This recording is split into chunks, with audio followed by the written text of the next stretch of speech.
But for women, I thought, looking at the empty shelves, these difficulties were infinitely more formidable. In the first place, to have a room of her own, let alone a quiet room or a soundproof room, was out of the question unless her parents were exceptionally rich or very noble, even up to the beginning of the 19th century, since her pin money, which depended on the goodwill of her father, was only enough to keep her clothed. She was debarred from such alleviations as came even to Keats or Tennyson or Carlyle, all poor men from a walking tour, a little journey to France, from the separate lodging which, even if it were miserable enough, sheltered them from the claims and tyrannies of their families.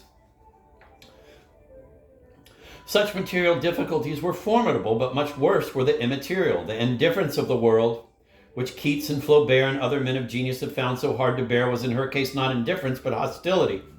The world did not say to her, as it said to them, "Write if you choose. It makes no difference to me." The world said with a guffaw, "Write? What's the good of your writing?" Here the psychologists of Newnham and Girton might come to our help, I thought, looking again at the blank spaces on the shelves, for surely it is time that the effect of discouragement upon the mind of the artist should be measured, as I have seen a dairy company measure the effect of ordinary milk and grade A milk upon the body of the rat. They set 2 rats in cages side by side, and of the 2, one was furtive, timid, and small, and the other was glossy, bold, and big. Now, what food do we feed women as artists upon? I asked, remembering, I suppose, that dinner of prunes and custard. To answer that question, I had only to open the evening paper and to read that Lord Birkenhead is of opinion. But really, I am not going to trouble to copy out Lord Birkenhead's opinion upon the writing of women. What Dean Inge says I will leave in peace. The Harley Street specialist may be allowed to rouse the echoes of Harley Street with his vociferations without raising a hair on my head. I will quote, however, Mr. Oscar Browning, because Mr. Oscar Browning was a great figure in Cambridge at one time and used to examine the students at Girton and Newnham. Mr. Oscar Browning was wont to declare that the impression left on his mind after looking over any set of examination papers was that, irrespective of the marks he might give, the best woman was intellectually the inferior of the worst man. After saying that, Mr. Browning went back to his rooms, and it is this sequel that endears him and makes him a human figure of some bulk and majesty. He went back to his rooms and found a stable boy lying on the sofa. Quote, a mere skeleton, his cheeks were cavernous and sallow. His teeth were black, and he did not appear to have the full use of his limbs. That's Arthur, said Mr. Browning. He's a dear boy, really, and most high-minded. End of quote. The 2 pictures always seem to me to complete each other, and happily, in this age of biography, the 2 pictures often do complete each other, so that we are able to interpret the opinions of great men not only by what they say, but by what they do. But though this is impossible now, such opinions coming from the lips of important people must have been formidable enough even 50 years ago. Let us suppose that a father from the highest motives did not wish his daughter to leave home and become writer, painter, or scholar. Quote, see what Mr. Oscar Browning says, end of quote, he would say. And there was not only Mr. Oscar Browning, there was the Saturday Review. There was Mr. Gregg, the, quote, essentials of a woman's being, end of quote, said Mr. Gregg emphatically, quote, are that they are supported by and they minister to men, end of quote. There was an enormous body of masculine opinion to the effect that nothing could be expected of women intellectually. Even if her father did not read out loud these opinions, any girl could read them for herself. And the reading, even in the 19th century, must have lowered her vitality and told profoundly upon her work. There would always have been that assertion, you cannot do this, you're incapable of doing that, to protest against, to overcome. Probably for a novelist, this germ is no longer of much effect, but there have been women novelists of merit. Probably for a novelist, this germ is no longer of much effect, for there have been women novelists of merit. But for painters, it must still have some sting in it. And for musicians, I imagine, is even now active and poisonous in the extreme. The woman composer stands where the actress stood in the time of Shakespeare. Nick Green, I thought, remembering the story I had made about Shakespeare's sister, said that a woman acting put him in mind of a dog dancing. Johnson repeated the phrase 200 years later of women preaching. And here, I said, opening a book about music, we have the very words used again in this year of grace 1928 of women who try to write music. Quote, of Mademoiselle Germaine Taillefer, one can only repeat Dr. Johnson's dictum concerning a woman preacher, transposed into terms of music. Sir, a woman's composing is like a dog's walking on his hind legs. It is not done well, but you are surprised to find it done at all. End of quote. That's from a survey of contemporary music by Cecil Gray, page 246. So accurately does history repeat itself. Thus, I concluded, shutting Mr. Oscar Browning's life and pushing away the rest, it is fairly evident that even in the 19th century, a woman was not encouraged to be an artist. On the contrary, she was snubbed, slapped, lectured, and exhorted. Her mind must have been strained and her vitality lowered by the need of opposing this, of disproving that. For here again we come within range of that very interesting and obscure masculine complex which has had so much influence upon the woman's movement. That deep-seated desire, not so much that she shall be inferior as that he shall be superior, which plants him wherever one looks, not only in front of the arts, but barring the way to politics too, even when the risk to himself seems infinitesimal and the suppliant humble and devoted. Even Lady Bessborough, I remembered, with all her passion for politics, must humbly bow herself and write to Lord Granville Levison Gower, quote, notwithstanding all my violence in politics and talking so much on that subject, I perfectly agree with you that no woman has any business to meddle with that or any other serious business, farther than giving her opinion if she is asked. End of quote. And so she goes on to spend her enthusiasm where it meets with no obstacle whatsoever upon that immensely important subject, Lord Granville's maiden speech in the House of Commons. The spectacle is certainly a strange one, I thought. The history of men's opposition to women's emancipation is more interesting, perhaps, than the story of that emancipation itself. An amusing book might be made of it if some young student at Girton or Newnham would collect examples and deduce a theory, but she would need thick gloves on her hands and bars to protect her of solid gold.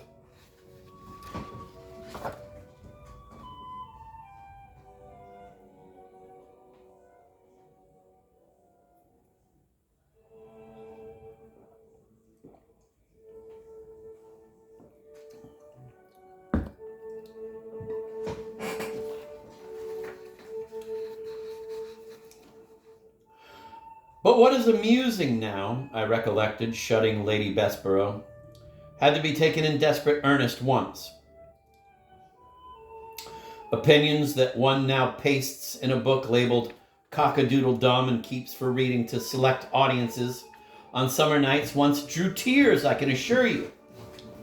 Among your grandmothers and great-grandmothers, there were many that wept their eyes out. Florence Nightingale shrieked aloud in her agony. Footnote, see Cassandra by Florence Nightingale, printed in, quote, The Cause, end of quote, by R. Strachey, end of footnote. Moreover, it is all very well for you who have got yourselves to college and enjoy sitting rooms, or is it only bed sitting rooms of your own, to say that genius should disregard such opinions, that genius should be above caring what is said of it. Unfortunately, it is precisely the men or women of genius who mind most what is said of them. Remember Keats. Remember the words he had cut on his tombstone. Think of Tennyson. Think, but I need hardly multiply instances of the undeniable, if very unfortunate, fact that it is the nature of the artist to mind excessively what is said about him. Literature is strewn with the wreckage of men who have minded beyond reason the opinions of others.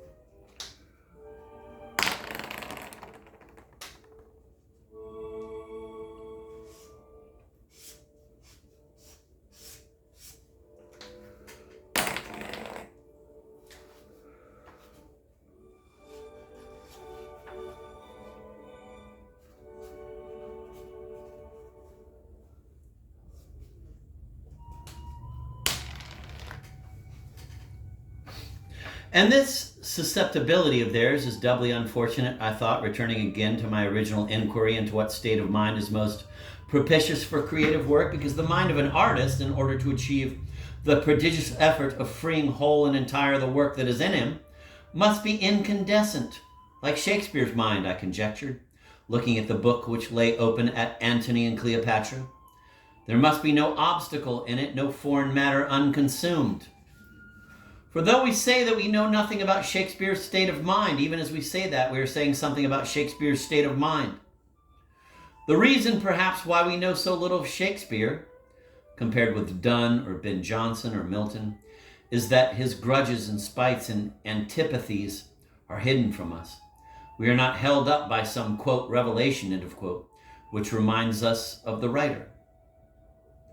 All desire to protest, to preach, to proclaim an injury, to pay off a score, to make the world the witness of some hardship or grievance, was fired out of him and consumed. Therefore his poetry flows from him free and unimpeded. If ever a human being got his work expressed completely, it was Shakespeare. If ever a mind was incandescent, unimpeded, I thought, turning again to the bookcase, it was Shakespeare's mind.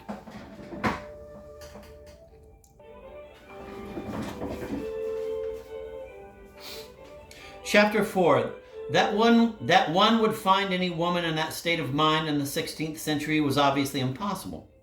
One has only to think of the Elizabethan tombstones with all those children kneeling with clasped hands in their early deaths, and to see their houses with their dark, cramped rooms, to realize that no woman could have written poetry then. What one would expect to find would be that rather later, perhaps, some great lady would take advantage of her comparative freedom and comfort to publish something with her name to it and risk being thought a monster. Men, of course, are not snobs, I continued, carefully eschewing, quote, the errant feminism, end of quote, of Miss Rebecca West, but they appreciate with sympathy, for the most part, the efforts of a countess to write verse. One would expect to find a lady of title meeting with far greater encouragement than an unknown Miss Austen or a Miss Bronte at that time would have met with. But one would also expect to find that her mind was disturbed by alien emotions like fear and hatred, and that her poems showed traces of that disturbance.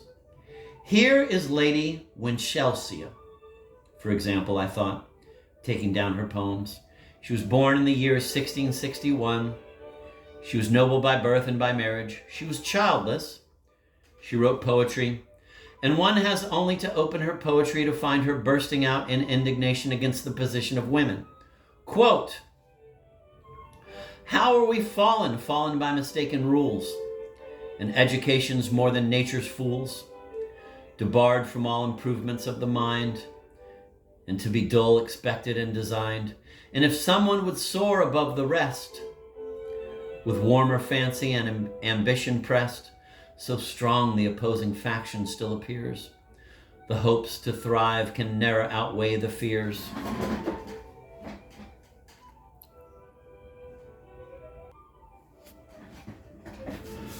Clearly, her mind has by no means consumed all impediments and become incandescent. On the contrary, it is harassed and distracted with hates and grievances.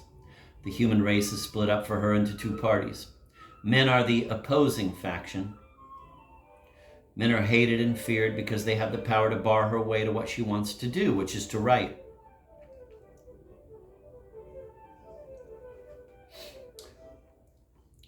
Quote, this is Winchelsea again. Quote, "Alas, a woman that attempts the pen, such a presumptuous creature is esteemed. The fault can by no virtue be redeemed. They tell us we mistake our sex and way. Good breeding, fashion, dancing, dressing, play are the accomplishments we should desire. To write or read or think or to inquire would cloud our beauty and exhaust our time and interrupt the conquests of our prime, whilst the dull manage of a servile house is held by some our utmost art and use." End of quote. Indeed, she has to encourage herself to write by supposing that what she writes will never be published, to soothe herself with the sad chant, quote, "To some few friends and to thy quote, to some few friends and to thy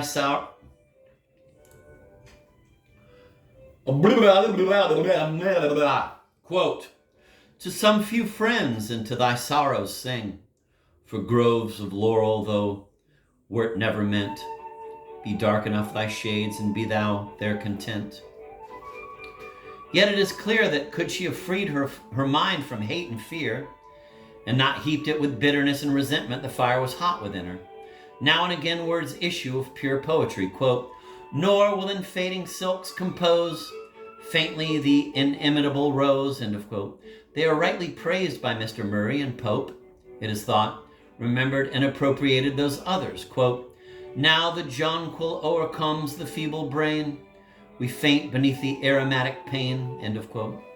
It was 1,000 pities that the woman who could write like that, whose mind was turned to nature and reflection, should have been forced to anger and bitterness. But how could she have helped herself? I asked, imagining the sneers and the laughter, the adulation of the toadies, the skepticism of the professional poet. She must have shut herself up in a room in the country to write, and had been torn asunder by bitterness and scruples, perhaps, though her husband was of the kindest in their married life perfection. She, quote, must have, end of quote, I say, because when one comes to seek out the facts about Lady Winchelsea, one finds, as usual, that almost nothing is known about her. She suffered terribly from melancholy, which we can explain at least to some extent, when we find her telling us how in the grip of it she would imagine, quote, my lines decried, and my employment thought, and useless folly or presumptuous fault, end of quote. The employment, which was thus censured, was, as far as one can see, the harmless one of rambling about the fields and dreaming. Quote, my hand delights to trace unusual things and deviates from the known and common way, nor will in fading silks compose faintly the inimitable rose, end of quote.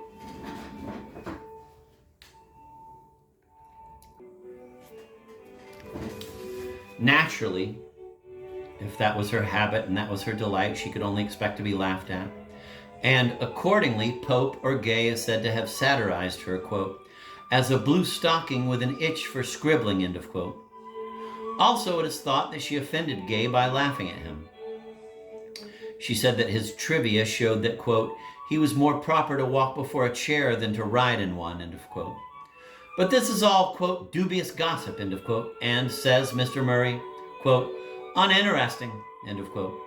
But there I do not agree with him, for I should have liked to have had more, even of dubious gossip, so that I might have found out or made up some image of this melancholy lady, who loved wandering in the fields and thinking about unusual things, and scorned so rashly, so unwisely, quote, the dull manage of a servile house, end of quote. But she became diffuse, Mr. Murray says. Her gift is all grown about with weeds and bound with briars.